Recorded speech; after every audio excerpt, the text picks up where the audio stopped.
proponents daw yata. Okay. Ang sabi ni Ombudsman Remulla, relax lang daw. Hindi daw sila mag-aanunsyo kung sakali man, mangyayari na lamang daw iyan. Possibly next week daw po. Well, tama nga naman din na hindi po dapat ina-announce yan ng ganun-ganun po na lamang nga. Kasi unang-una, aasa yung tao. Pangalawa, malalaman po ng mga taong sangkot dito. And baka kung sakasakali po, may mga may mga question. So ngayon, ang binabanggit ay itong si former Senator Bong Revilla. Yes. Matagal na daw iniimbestigahan ito. Yan ang sinasabi ni Ombudsman. Sige. So, sigurado po ako na ito'y questionin ng kampo po ng dating senador. Definitely. Sino pa? Ang ating katanungan. Sige po, so mamaya ho natin pag-uusapan to kasi kabubukas pa lang ng ating programa. But ngayon pa lang po muli, tatanungin po natin kayo.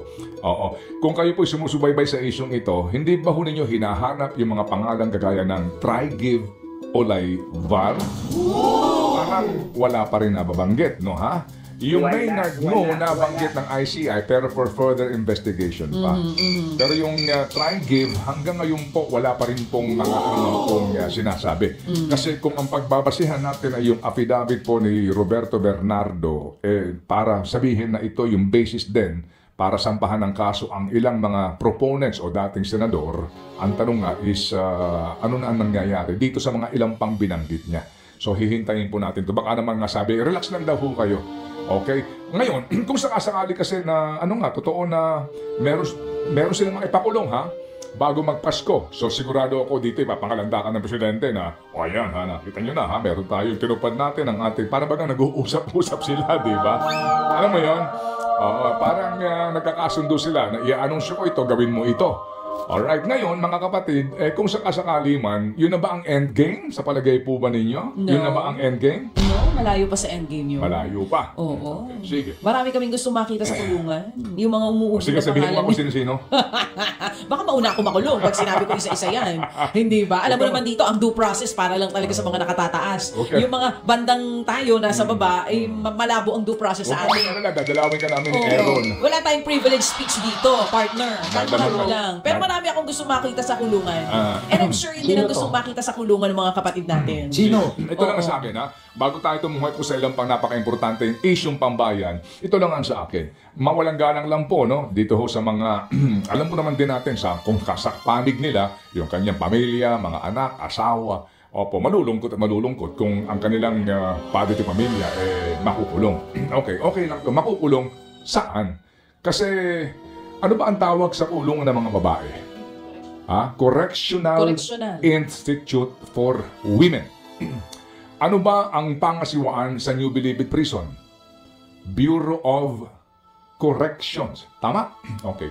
Ano ba ang adhikain? Ano ba ang misyon? Ano ba ang purpose kung bakit ka ikinukulong kapag ikay nasentensyahan? Diba? Ito po ay parang nasa reformation. Kaya nga ang tawag ay correction. Diba? Itinatama ikaw doon sa sinasabing pagkakamali mo. Kaya ikay magsisilbi doon sa sentensya sa iyo bilang bahagi ng iyong correction and reformation. Tama? Yes, okay. Ngayon, may sinasabi ang iba na walang kadala-dala. Ang sinasabi ng iba, ikaw na naman. May sinasabi na, ay nako, talaga namang walang pagbabago. Kasi nga din po, hindi naman nakakatikim ng correction. Ang tanong lang po natin dito, with all due respect mawalang galang lang po, ito naman ay katotohanan, kung ikaw ay ikukulong sa isang pasilidad na meron ka pa rin hot and cold shower. Tama? Ikaw meron pa rin sunshine at anytime mong gustuhin. Ikaw maaaring dalawin araw-araw ng iyong mahal sa buhay at hahatiran ka ng mga paborito mong putahe. Kung ikaw, kumbaga, ay makakagamit pa rin ng mga telepono o laptop. Ikaw ay may access pa rin para sa nangyayari sa labas ng bilangguan. Alright? Kung ikaw, mga kapatid, ay komportable sa iyong hinihigaan, nasa saan ang correction doon?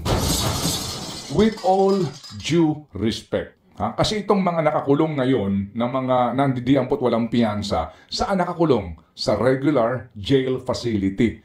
So kung siksikan kayo doon. Bagamat ang sinasabi ho ng DILG-BJMP, itong bagong kulungan dyan sa Payatas daw, maluwag-luwag na. Mas maganda ho naman yun kasi nga karapatan pantao din, yung makulong ka at hindi ka isiksik na para kayong sardinas at hawahan na kayo sa tuberculosis. Mali po naman yun. Pero hindi po ba? Yung regular na buhay ng pangkaraniwang bilanggo, hindi nararanasan ng mga, ng mga nasasangkot sa noong pamampung mga kontrobersya, at krimen nang hindi po nakakaranas kung ano ang dinadanas ng pangkaraniwang preso. Yung ating kaibigan na nabilanggo, ultimo paghahatid ng pagkain ng misis. Ang ikinekwento, hindi mo maihahatid yan nang wala kang lagay. Totoo yun. Sorry Tsaka yung kwento niya tungkol sa yung pagtulog nila doon, sa yung problema sa tubig. Uupa ka. Yung kanilang pagligo doon na hindi nga nararanasan itong mga isinasangkot ngayon. Kung gusto mo, doon ka sa balcony direct. Kung magtatayo ka, diba? Ito yung silid natin. Okay. Para kung magtayo dito ng canopy at hihiga ako dito, kung baga nasa balcony ako. May bayad. Yes, magdala ka ng kutsyon, may bayad. Hindi na mali din po iyon, pero siguro kung doon ka ikukulong sa ganun, nakakutsyon ka man, pero dadaan ka pa rin sa pinagdaraanan ng pangkaraniwan. Kaya naman, siguro pag nakulong ka sa ganung uri ng kulungan, madadala ka na.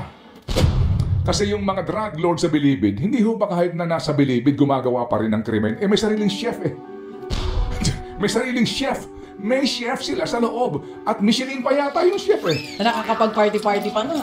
Di ba? Di po ba? Tama. At nakakainom pa rin po ng mamahaling alak. At yung nga po, di ba nung una may mga aircon, baka ngayon po wala na silang aircon. Pero yun nga po sinasabi. Di po ba? With all due respect. Ang pinag-uusapan po natin dito ay yung pong final na sentensya. Pero kahit na po, hindi pa tapos ang kaso, saan ka naman ikukulong? Yan po yun Sorry po pero hindi ba? Well, that's a good point. Kasi yung sinasabi nga nila ngayon na ipakukulong namin, tama, magandang itanong, saan nyo ikukulong, Mr. President? Kasi kung doon na naman sa nakagawian, kung saan ikunulong yung mga dating malalaking pangalan, paano nga naman sila magbabago? Kung parang wala namang pinagkaiba sa buhay nila dito sa labas. Ikinulong mo sila pero naka-aircon pa rin at ang kama pagkasarap-sarap pa rin ang kanilang pagkakahiga. At pwede kang tumawag, di ba? Tatawagan ka, sabihin sa'yo, boss! O kaya, tatawag ka, honey, o mami, kung misis mo, ano man. Di ba? Mahal. Yun. O love. Sabihin mo, anong gusto mong ihatid ko ngayon sa'yo? Sawa-sawa na ako sa lechon. Yan. Baka nga nakakapag-order pa yan ng mga paborito nila fast food Hindi ba? You know what I'm saying? Kaya muli po, dito sana please, kaya nga po sinasabi, sana please, sa lahat ng ating mga kababayan, mag-isip-isip po tayo, magnilay-nilay po tayo kung bakit ba tayo nasa sadlak dito. Kasi nga po, klarong-klaro na failure of our institutions. Iyan po ang unang-unang dahilan dyan, mga kapatid. Failure ng ating mga institutions. Anyway, hanggang dyan lang po muna tayo dahil alas 6:23 na girl. Ang bilis naman ng oras. Pero Attorney Ted Filon, ano ba madalas ang idinadahilan? Madam Chair? Attorney, ano ba madalas ang idinadahilan ng abogado ng mga nasangkot na noon kung bakit hindi sila pwedeng ihalo sa normal na kulungan? Meron silang banta sa buhay. Hindi that's one. Sinasabi. That is one. So pwede nila i-giit yun para malipat na sila dun sa mas maayos, isolated. Kaya ngayon, tingnan natin ang mga huwes kung gaano sila kalinyen sa mga apela na ito. Sigurado po kapag dito po malalaking pangalan ng isasangkot nyo sa kasong ito, may mga abogado mahuhusay yan.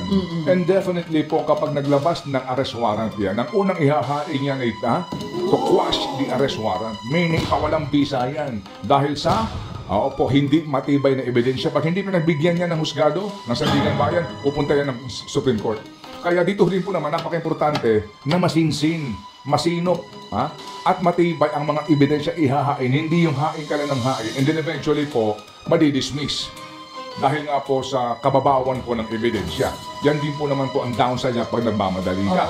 At yun naman ang paulit-ulit nila sinasabi. Kaya nga hindi sila nagmamadali para daw hindi ma-dismiss yung mga kaso. Okay, sige. Anyway, so mamaya po, may pag-uusapan po tayo. May COA report na nagsasabi na ang PhilHealth Fund ay nanganganib po na ma-deplete yung reserve fund nito. Yan po ang pinaka-importante po ngayong isyong pambayan kasi po pinag-uusapan natin na naman dito ay kalusugan po ng ating mga mamamayan.